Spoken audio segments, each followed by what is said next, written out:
அனுர அரசுக்கு பயமில்லை, வளங்களுக்காக போராடுவோம். யாழ் கடத்தொழிலாளர்கள் பகிரங்கம். அனுரவிடம் தஞ்சம் புகுந்த நாடாளுமன்ற உறுப்பினர்கள். பசில் ராஜபக்ஷவின் ஊழல் மோசடிகள் அம்பலம், சிஐடியிடம் ஒப்படைக்கப்பட்ட ஆவணங்கள். அனுரவால் இராணுவத்தினருக்கு வழங்கப்பட்ட அதிரடி உத்தரவு.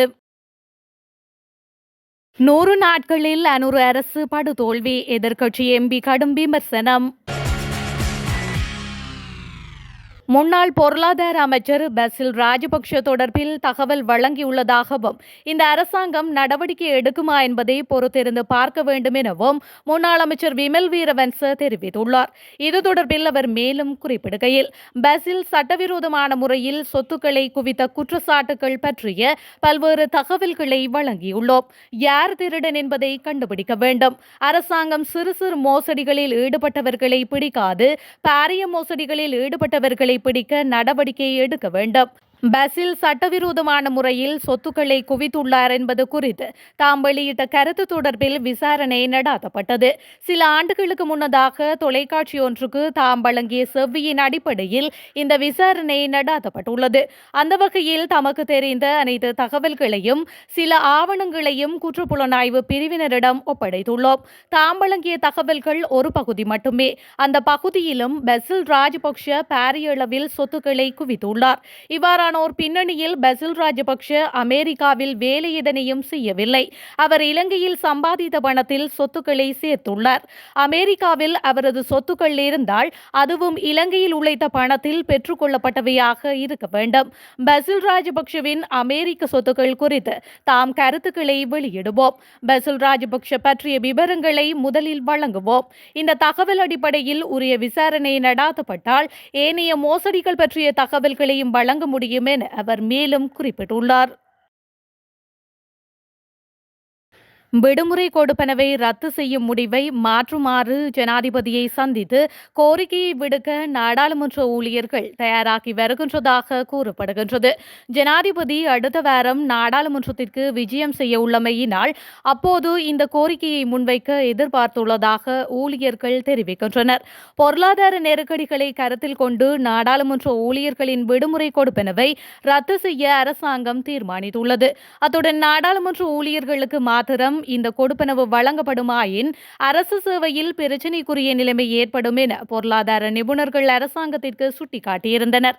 இந்த விடுமுறை கொடுப்பனவு நீண்ட காலமாக நாடாளுமன்ற ஊழியர்களுக்கு வழங்கப்பட்டு வருகின்றது.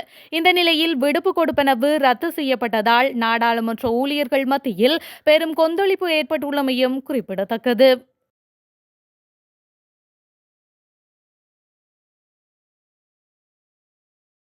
புதிய அரசாங்கம் எங்களை தண்ணீர் கொண்டு அடித்தாலும் கட்டை கொண்டு அடித்தாலும் நாங்கள் பயப்படாமல் எமது வளங்கள் அளிக்கப்படுவதற்கு எதிராக போராட்டம் செய்வோம் என யாழ்ப்பாண மாவட்ட கடற்தொழிலாளர் கூட்டுறவு சங்கங்களின் சமாசங்களின் சம்மேளத்தின் உபதலைவர் அந்தோணி பிள்ளை பிரான்சிஸ் ரத்னகுமார் தெரிவித்துள்ளார். யாழ்ப்பாணம் சம்மேளனத்தின் அலுவலகத்தில் நேற்று இடம்பெற்ற ஊடகவியலாளர் சந்திப்பிலேயே அவர் இதனை தெரிவித்துள்ளார். இது தொடர்பில் அவர் மேலும் தெரிவிக்கையில், கடந்த அரசாங்கத்தின் இறுதி காலகட்டத்தில் இந்தியாவின் இழுவை படகுகளை கட்டாயப்படுத்தி நாங்கள் ஓரளவு தொழில் செய்து கொண்டு இருந்தோம். ஆனால் புதிய அரசாங்கம் வந்த பின்னர் நிறைய இழுவை மடி படகுகள் எங்களது வளங்களை அளிக்கின்றது. ஆகையால் நமது தொழிலாளிகளின் விலைகளும் இல்லாமல் போகின்றன. கடந்த காலத்தில் நாங்கள் போராட்டத்தை நடாத்திய போது இந்திய இழுவை படகுகள் குறித்து தமது தலைவருக்கு உடனடியாக தெரியப்படுத்துவோம், நடவடிக்கை எடுப்போம் என தற்போதைய கடற்தொழில் அமைச்சர் சந்திரசேகரன் தெரிவித்திருந்தார். அவ்வாறான சந்தர்ப்பத்தில் கடற்தொழிலாளர் அமைச்சர் புதிதாக பதவியேற்ற பின்னர் இந்த இழுவை படகுகளை நிறுத்துமாறு எமது சம்மேளனம் சார்பாக நாங்கள் பல கோரிக்கைகளையும் கடிதங்களையும் கடற்தொழில் அமைச்சரிடம் கையளித்துள்ளோம் என்று அவர் மேலும் தெரிவித்துள்ளார். தற்போதைய அரசாங்கமும் ஜனாதிபதியும் ஆட்சிக்கு வந்து 100 நாட்களை பூர்த்தி செய்துள்ள நிலையில் இந்த அரசாங்கத்தை மிகவும் தோல்வியடைந்த அரசாங்கமாக மக்கள் பார்க்க ஆரம்பித்துள்ளதாக ஐக்கிய மக்கள் சக்தியின் நாடாளுமன்ற உறுப்பினரும் எதிர்க்கட்சியின் பிரதான அமைப்பாளருமான கயந்த கருணாதிலக்க தெரிவித்துள்ளார்.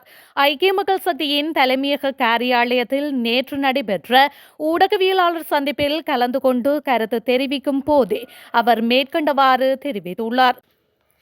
அவர் அங்கு மேலும் தெரிவிக்கையில், இதுவரை அரசாங்கமும் ஜனாதிபதியும் 100 நாட்களை நிறைவு செய்துள்ளனர். 100 நாட்களுக்குள் மிகவும் தோல்வியடைந்த அரசாக இந்த அரசாங்கத்தை மக்கள் பார்க்க ஆரம்பித்துள்ளனர். ஒருபுறம் 24 மணி நேரத்தில் மக்களுக்கு ஒரு பேனாவால் விரைவாக நிவாரணம் வழங்குவது எப்படி என்று தேர்தல் மேடைகளில் தொடர்ந்தும் கூறப்பட்டது.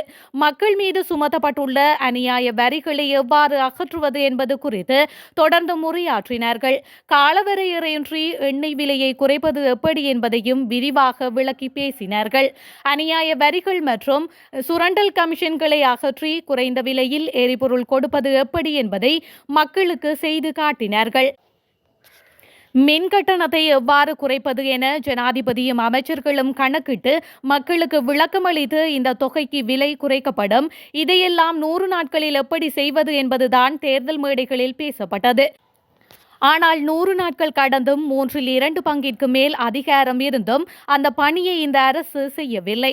2/3 பெரும்பான்மை கிடைக்காவிட்டாலும் சிறுபான்மை அரசாங்கமாக இருந்த நல்லாட்சி அரசாங்கம் 100 நாட்களுக்குள் எவ்வளவோ வேலைகளை செய்தது என்பதை அரசாங்கத்திற்கு ஞாபகப்படுத்த விரும்புகின்றோம் என்று அவர் மேலும் தெரிவித்துள்ளார்.